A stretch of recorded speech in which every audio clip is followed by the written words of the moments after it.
Hello, my name's Colin. I am one of the sales team here in Audi Limerick, and the reason I'm standing here at the moment is because I'm in front of what's been a long anticipated moment, which is the arrival of the all-new Audi Q7 in our showrooms. We've been eagerly looking forward to this, and finally it's here.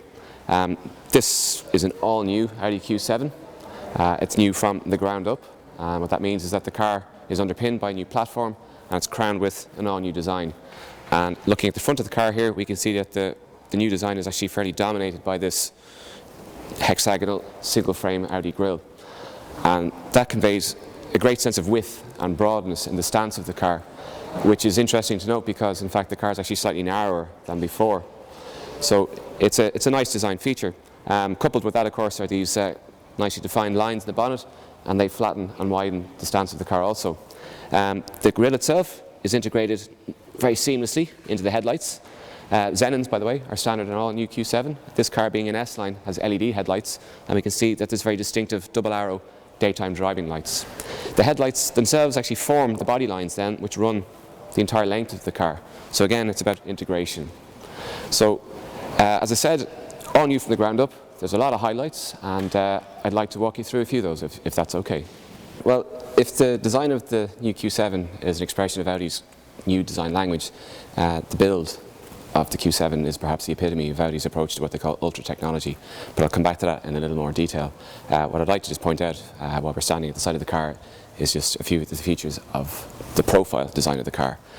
Because for me it gets me quite excited. I'm a child of the 80s, well, child of the 70s if I'm honest, but I had pictures of the original UR Quattro on my wall, and it takes me back. And the thing is, I can actually see elements of that car reflected in this, and it's no accident, it's actually been designed into it. So aside from the usual Audi traits which you'll find, and that includes Audi's coupe styling, and that means 1/3 glass, 2/3 metal, this very strong, clearly defined shoulder line which we call the tornado line, and the sweeping dynamic line along here, we can also see these blistered flared wheel arches, rounded in shape, accentuating the wheels, but also this, and this line I particularly love, this contour. I can see UR Quattro in it, clearly. New to the Q7, we have Quattro blades inserted in the rear doors. These were actually causing quite a stir among our customers at the preview last night. And again, that line at the front is echoed here in the front wings too. Hard to see on camera, but it is evident. The car is actually slightly shorter than before. So in spite of that, so slightly shorter, slightly narrower, but slightly taller, the car is actually more spacious inside than it was before.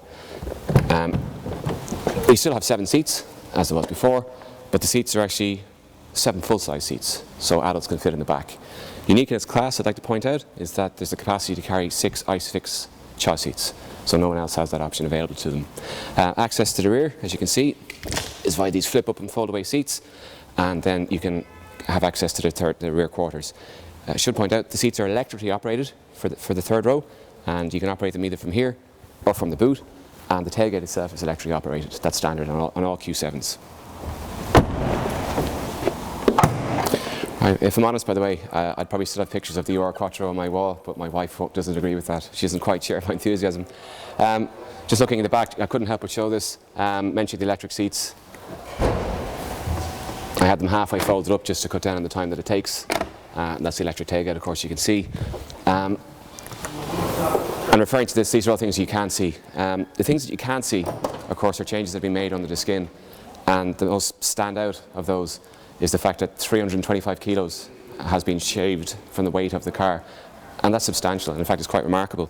But that's been achieved through multi-material technology, and that's a representation of the focus on Audi's technology, which is called ultra technology.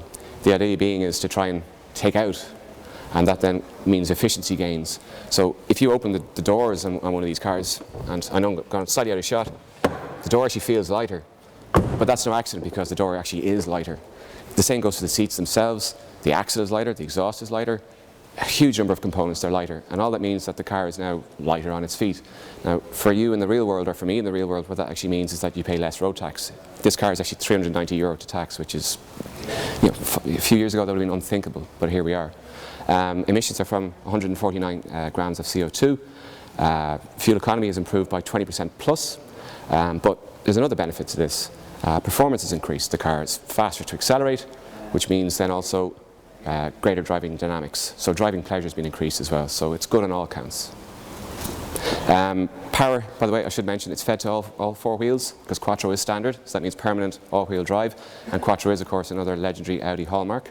For the first time we have an 8-speed automatic transmission which is Tiptronic in this particular car, and fairly uniquely it has a coasting function which is another aid to efficiency.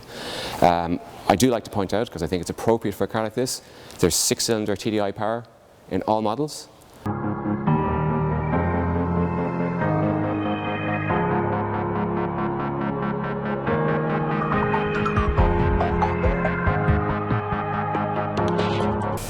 Okay, lastly we couldn't not get into the inside of the car because, like the outside, the interior's had an all-new redo as well, so it's a clean sweep, blank sheet design.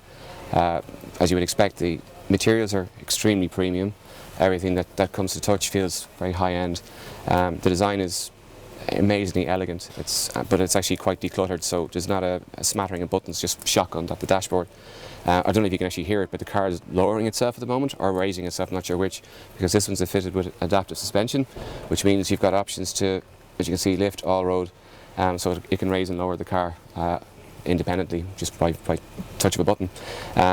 The infotainment equipment list is more comprehensive than before, which means you get MMI Navigation Plus with a touchpad here as a standard, say for instance. Voice control was always in the car for Bluetooth, but it now understands natural everyday language actually, so it's not just a list of predefined commands. One feature I really like is the ambient lighting in the interior of this car. You can see it around the centre console here, and it reaches across the sweep of the dash, and actually it goes underneath the full width air vents as well. Something else was just pointed out to me: just touch the lights and they come on. Just touches abound everywhere. Like even the shape of the steering wheel boss, it's in the same shape as the grille in the front of the car. It's quite amazing. I did forget to point out that this car has all-wheel steering, so it's a first in this car, so it's great for low-speed manoeuvring or for high-speed agility. It works for both, in fact.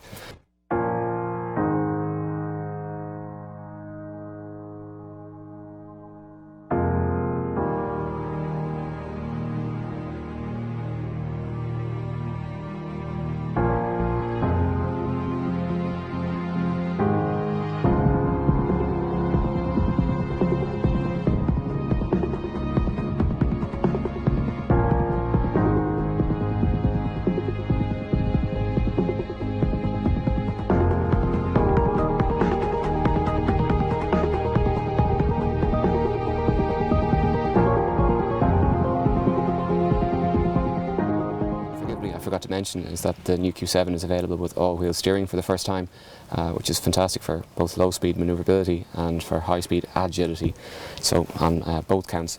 Yeah, I mean, this is just truly a beautiful interior, and it's fine, it's great talking about all these things like performance, driving dynamics, design, interior touch points, whatnot, but not to forget safety, because it is paramount in Audi's thinking and in the approach to their design. We're confident in stating actually this is the safest car in its class, and that's by virtue of the number of systems that are already available on board, but also additional driver assistance systems that are available. There's systems that will help you reverse a trailer and will take over the steering for you. There's systems that will help you avoid a collision. Too varied to perhaps go into, but if you'd like to find out more, please do visit audilimerick.ie or get in touch with us directly.